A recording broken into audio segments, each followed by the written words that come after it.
आज होती अमावास्या आणि मग म्हणलं चला मंदिरला जाऊया म्हणलं. सगळ्याला रेडी केले आणि मंदिरला गेले.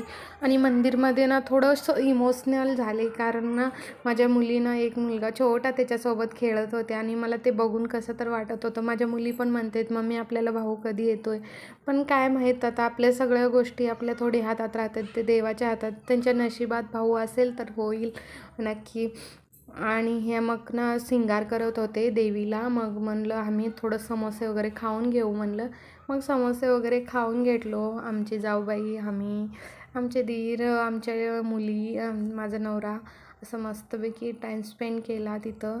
आणि मग मग परत खाऊन मंदिरमध्ये आलो.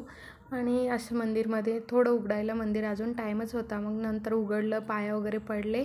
आणि मग ना आम्ही इकडं ना हॉटेलमध्ये आलो. आणि जाऊबाईचा प्लॅन होता की आपण मंदिरहून आल्यानंतर हॉटेलमध्ये जेवण करूया. माझी जाऊबाई जरा ना छोटे छोटे थोडं सरप्राईज देते आणि छान वाटतं. तुमची जाऊ कशी आहे नक्की सांगा मला.